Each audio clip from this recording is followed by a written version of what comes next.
Olá, eu sou o professor Ariel Fingerman falando com você aqui direto de Israel. Esse é um canal para pessoas como você, uma pessoa inteligente, moderna, antenada no nosso mundo e também interessada em se reconectar com a Bíblia. E o tema do vídeo de hoje é sobre as mulheres da Bíblia, ou melhor, as mulheres na época da Bíblia aqui na Israel antiga. Bem, eu sei que muita gente tem uma ideia preconcebida de que as mulheres naquela época eram totalmente submissas, totalmente oprimidas, enquanto os homens comandavam a sociedade e os homens tinham uma vida bem mais livre. Bem, a realidade daquela época é bem diferente dessa ideia. E hoje eu quero trazer aqui uma contribuição da arqueologia sobre as mulheres da Bíblia. O que a arqueologia tem a nos dizer sobre a situação real da mulher na época bíblica? E realmente, qualquer pessoa moderna, inteligente, que hoje estuda a Bíblia, que se interessa pela Bíblia, sempre deve se perguntar: bem, sobre esse tema, sobre esse assunto, ou esse livro, essa personalidade bíblica que eu estou me dedicando agora, o que a arqueologia tem a contribuir sobre isso? E realmente é muita coisa que a arqueologia tem a nos ensinar sobre a Bíblia. E eu quero dar um exemplo hoje, falando então da questão das mulheres da Bíblia e o que a arqueologia nos aponta. E realmente os arqueólogos escavaram aqui os antigos vilarejos e cidades israelitas, especialmente aqueles locais ao redor de Jerusalém. Eles fizeram uma descoberta muito interessante sobre a situação das mulheres na época bíblica, tá bem? Acompanhe comigo nesse vídeo. Quando a gente fala do período israelita na época bíblica, se concentrou no centro aqui da Terra Santa. Olha só, estou pontilhando aqui, olha. No centro. Aqui tá Jerusalém, aqui está Galileia, aqui está Nazaré, aqui está Belém, aqui está Hebrom. Tá bom? A Siquém, as grandes cidades importantes na nossa história. Então, os israelitas, eles se assentam nesse centro aqui, que é uma região montanhosa. Então, o que foram fazer os arqueólogos? Concentraram muita arqueologia nesse lugar, certo? Que é basicamente ao redor de Jerusalém, vamos colocar assim, ao redor de Jerusalém.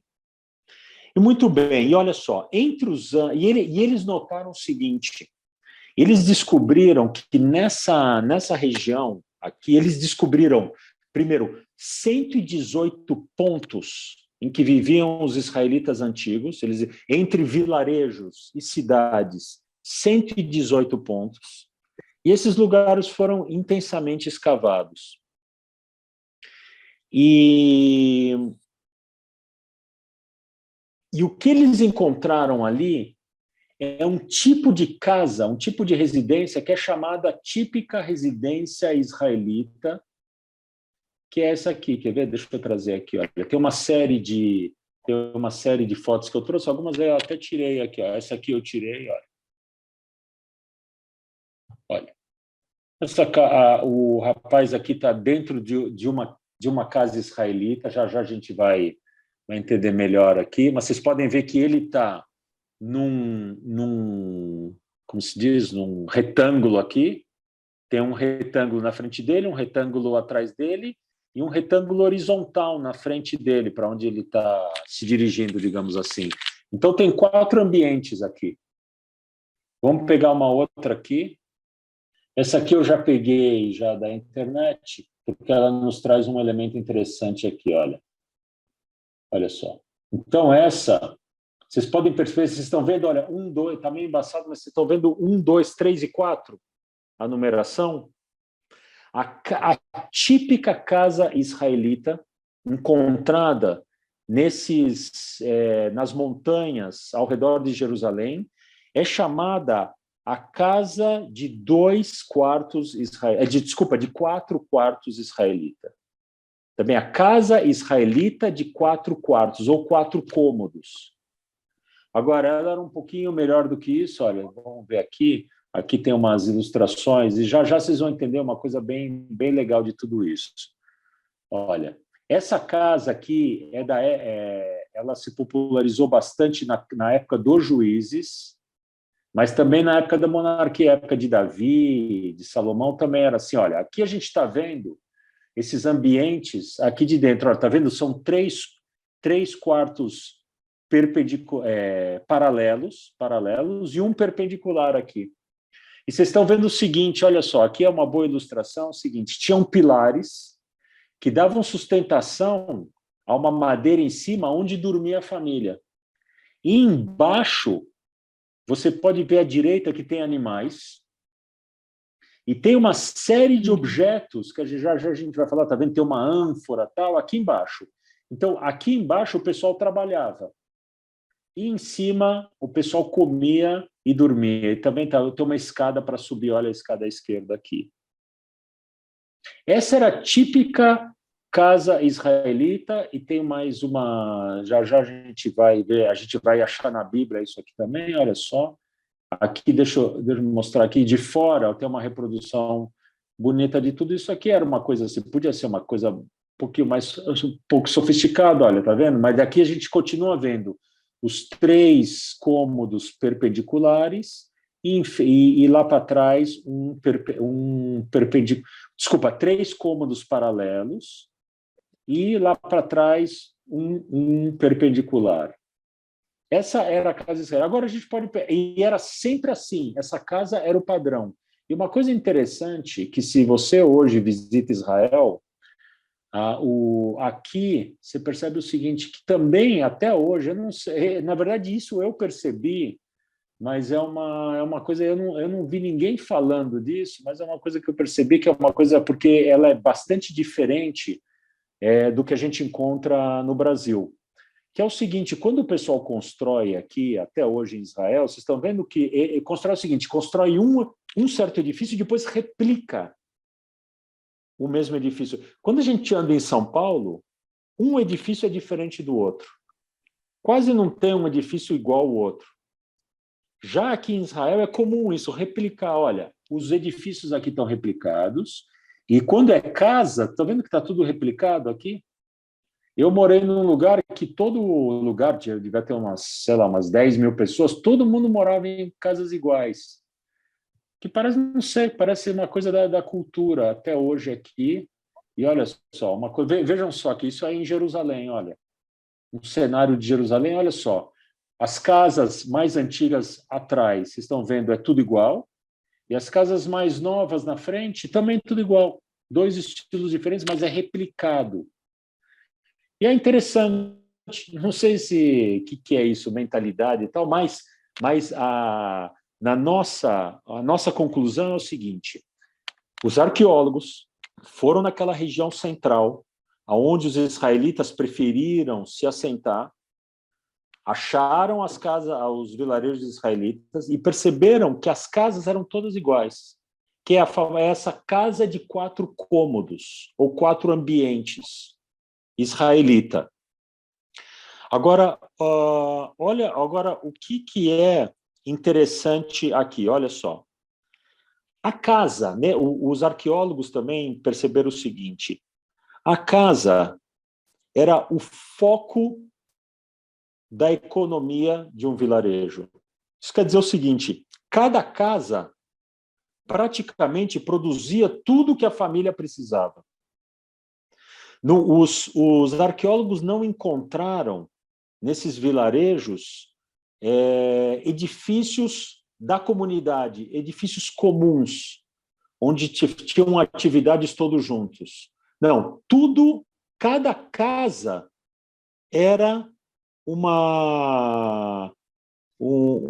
era autossuficiente. Deixa eu só fazer, e a palavra, e não à toa, a palavra casa, no hebraico, ela aparece demais, bait. Bait é casa. Ela forma há palavras muito famosas na Bíblia, como Beit Lechem, que é Belém, né? Belém é Beit Lechem, a casa do pão. Beit também está na palavra, o famoso tanque de Betesda, onde Jesus curou um paralítico, é Beit Hizda, a casa da misericórdia. Sinagoga se diz Beit Knesset, a casa da assembleia, ou seja, essa palavra Beit aparece demais na Bíblia. E talvez uma das razões é que na época, na Israel antiga, a casa era uma autossuficiente. E agora, olha só uma coisa interessante. A palavra economia nos vem do grego oikonomia. Oikos, em grego, quer dizer casa também. Tá bem? Ou seja, é a mesma ideia. Devia estar acontecendo alguma coisa na Grécia que acontecia aqui também naquela época, que a economia era baseada no lar. Tá bem? Então, de novo, economia, a nossa palavra economia vem do grego oikonomia, e oikonomia traz a palavra casa, lar, que é oikos.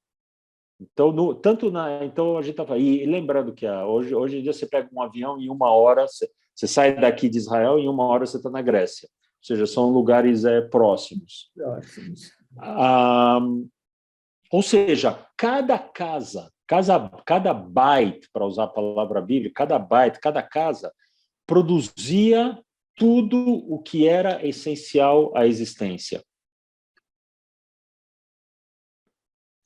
Uma coisa interessante, vejam aí no nosso material de apoio, nós vamos falar, quando nós formos falar a gente vai dedicar um encontro nosso às mulheres marginais ou marginalizadas da Bíblia, as magas, as feiticeiras, as prostitutas, vamos dedicar um encontro a isso. A gente vai falar de uma personalidade muito interessante da época do rei Saul, a bruxa de Endor. A bruxa ou a feiticeira de Endor.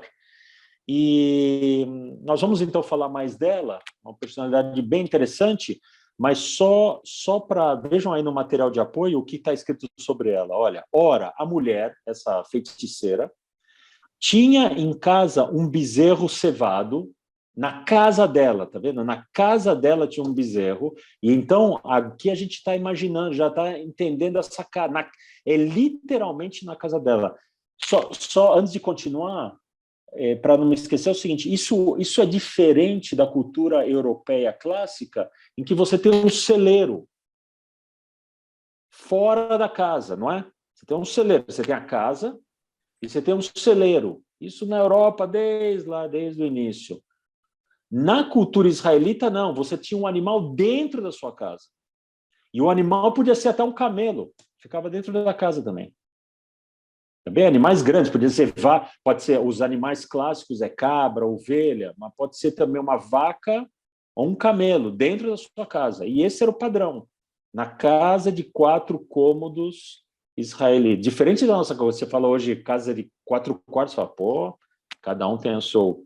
Não, é que um era do animal, tá vendo? Não era assim, todo mundo dormindo lá em cima. Olha, mas continuando, olha, a bruxa de Endor, a feiticeira, está assim, olha, a mulher tinha em casa um bezerro cevado. Apressou-se, pois, e o degolou. Também tomou farinha e a amassou, e a cozeu em bolos ázimos. Tudo isso era feito dentro da casa. O animal está lá, ela bate o animal, ela cozinha, prepara, estava recebendo lá o rei Saul, é tudo feito dentro da casa. Como que o pessoal sabe isso? Porque os mesmos arqueólogos que descobriram essas casas, eles descobriram nessas casas o quê? Restos de ossos de animais, muitos ossos de animais dentro da casa. Eles descobriram também grãos, como, por exemplo, grãos de trigo, ou seja, mostrando que o processamento do grão para transformar em pão era feito dentro da casa também. E eles encontraram restos de lâminas de foice. Tudo bem, ali não plantavam dentro da casa, mas eles, faziam aí, armazenavam esses objetos dentro da casa. Tá bem? Então, só para ilustrar, vamos trazer aqui, quer ver? Só para, já que a gente está falando disso, só para ficar bem claro, essa ilustração que eu achei bem legal, que é essa aqui, olha. Essa é a casa israelita aqui, olha. Olha, tá vendo? De novo, à direita o animal, no meio os objetos de casa, à esquerda objetos de transformação, já já a gente volta a falar, e em cima estava lá a família, comia e dormia em cima. E vejam só, a arqueologia, desculpa, a Bíblia, ela não nos dá uma ideia de, nesse trabalho, quem fazia o quê? O que a mulher fazia e o que o homem fazia. Então, o que nós temos temos em mãos é a comparação de Israel com outros povos do mundo naquele período. Isso é um ramo da antropologia chamado etnografia. Quem conhecer melhor aí pode depois falar, etnografia ou antropologia, vamos simplificar, em que você compara uma certa cultura com outras culturas ao redor. O que nos aponta a isso é o seguinte: todos os membros de uma família se envolviam na produção. Existia ali isso então, de novo, a gente vai ver algumas passagens bíblicas que vão nesse sentido, mas também tem então da antropologia, da etnografia, que é o seguinte: existia uma certa divisão de trabalho entre homens e mulheres. Trabalhos típicos da mulher e trabalhos típicos do homem. Então, o trabalho de você transformar um material bruto, como trigo, em comestível, era um trabalho da mulher. Também era um trabalho da mulher. Transformar a cevada também em pão, fazer todo esse trabalho clássico, era da mulher. A mulher transformava. E uma coisa interessante é que, classicamente, eu, por exemplo, não cozinho, certo? Eu lavo os pratos aqui em casa, eu não cozinho. Mas tem uma coisa interessante que é o seguinte: quando a gente recebe convidado aqui em casa, minha mulher detesta preparar churrasco. Ela, não sei, dentro da cabeça dela, lá dentro, isso é coisa de homem. Ela não quer ficar lá todos os convidados e ela fazendo. E eu insisto, eu falo: você cozinha tão bem, faz o churrasco também. Ela fala: não, você faz. E eu sou criticado, a carne ficou horrível, não sei. Bom, não vamos entrar nos detalhes aqui. Eu só quero trazer uma coisa interessante. Através dos séculos e dos milênios, o papel do homem na cozinha é realmente preparar a carne. Não é só na nossa época, não é nosso famoso churrasqueiro de fim de semana. O papel clássico do homem é fazer o churrasco. E se a gente para pensar, é uma coisa, entre as coisas da cozinha, talvez seja o prato mais simples de se preparar. É você colocar lá você não sabe muita coisa, coloca sal, coloca no fogo e acabou a história. Certo? O que eu quero dizer é o seguinte: nessa divisão de trabalho, a mulher cozinhava na Israel antiga. Uma coisa interessante, vejam aí no material de apoio, no primeiro livro de Samuel, no versículo 8, versículos 11 a 13, Samuel está tentando convencer o povo a não ter um rei. É uma história da Bíblia, não vamos entrar nisso. O povo pede para Samuel, que foi o último dos juízes, para ele ungir um rei, para começar em Israel ter a monarquia, e ele falou: olha, não façam isso, não é bom, o rei vai abusar de vocês, vai cobrar impostos, vai alistar vocês para a guerra. E no versículo 3 ele fala o seguinte: e tomará as vossas filhas para perfumistas, cozinheiras e padeiras. Tá vendo? Olha só interessante aqui, um indício da Bíblia do papel das mulheres como isso, cozinheira e padeira. Tá bem? Elas que faziam o pão, faziam a comida aqui. Em Êxodo 35, versículos 25 e 26, tem uma ideia de que as mulheres costuravam. Então, não à toa também, até a nossa época, costura mais com a mulher, né? A menos que o homem seja hábil nisso aí, ou seja, solteiro e precisa ele mesmo fazer, geralmente é a mulher que faz isso. Olha, e todas as mulheres hábeis fiavam com as mãos e traziam o que tinham fiado, o azul e a púrpura, o carmesim e o linho fino. E todas as mulheres hábeis que quisessem fiavam os pelos das cabras. Isso é a construção do templo, e do templo não, do santuário no deserto, as mulheres colaborando, fiando. Então, na divisão, o que eu quero dizer é o seguinte, na divisão do trabalho, as mulheres cozinhavam, as mulheres fiavam. O que os homens faziam, geralmente o trabalho no campo. Tá bem? Plantar, colher, era com os homens. A menos que em épocas críticas de colheita, é hoje, precisa colher em uma semana, vamos lá, todo mundo, para tudo e vamos colher. Aí toda a família ia lá e colhia. Mas era um trabalho típico do homem, o trabalho no campo. Uma outra coisa interessante nessa divisão de trabalho, educação dos filhos. A própria Bíblia nos dá uma ideia de que esse era um trabalho em que atuavam o homem e a mulher juntos. Nós não temos, a Bíblia não nos dá nenhuma linha, nenhuma dica de que houvesse escolas organizadas na Israel antiga. Tá bem? Muito provavelmente as escolas eram familiares, as pessoas estudavam em casa e, pelo que a Bíblia nos dá, alguns indícios, participavam o pai e a mãe. Olha, Provérbios, capítulo 1, versículo 8, vejo aí no material de apoio. Filho meu, ouve a instrução de teu pai e não deixes o ensino de tua mãe. Tá bem? Então, Provérbios dizendo aqui que os dois ensinavam. Era uma vida dura nesses vilarejos, tá bem? Eles tinham que produzir tudo, basicamente eles produziam tudo que eles consumiam, tudo que necessitava para viver na casa. Eles trabalhavam praticamente a vida toda e, ao mesmo tempo, às vezes eles eram alistados, como a gente sabe aí, eles eram alistados para defender o território frente a inimigos, tá bem? Então, uma vida difícil. Uma das poesias mais sensacionais de toda a Bíblia, Provérbios, capítulo 31, que nós chamamos de a mulher de valor.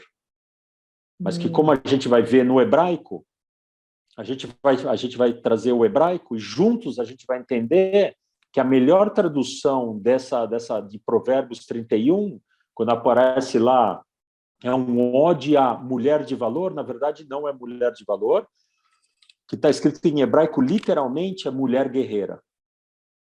E quando a gente lê esse ode à mulher guerreira ou à mulher de valor de Provérbios 31, a gente vai ver que ele está falando exatamente da mulher trabalhadora do lar israelita. Também é o homem elogiando aquela mulher que está do lado dele, suando do lado dele, e os dois garantindo a existência lado a lado. Tá bem? Então, isso é uma coisa muito legal. Está vendo como é legal trazer a coisa da arqueologia? Como a arqueologia nos abre a cabeça? Legal, espero que você tenha gostado desse vídeo. Deixa um like no vídeo, deixa um comentário para mim também, te agradeço. E eu quero te convidar para fazer parte da nossa comunidade de pessoas modernas, inteligentes e também interessadas na Bíblia. Tá bem? Basta se inscrever nesse endereço que aparece na tela ou também no link que acompanha o descritivo desse vídeo. E aí você vai ficar por dentro da minha produção aqui, de vídeos, lives e cursos, sempre sobre temas bíblicos, tá bom? E no momento que você se inscreve, eu vou te dar de presente uma coisa muito importante para acompanhar uma leitura moderna da Bíblia, que é um vídeo e um PDF com os grandes eventos bíblicos. É muito importante a pessoa, quando lê a Bíblia, ter em mente a sequência dos grandes eventos bíblicos, tá bem? Esse é o meu presente para você. Legal, então o meu convite é para você acompanhar esse canal e a gente se vê em breve no próximo vídeo, tá bom? Um grande abraço.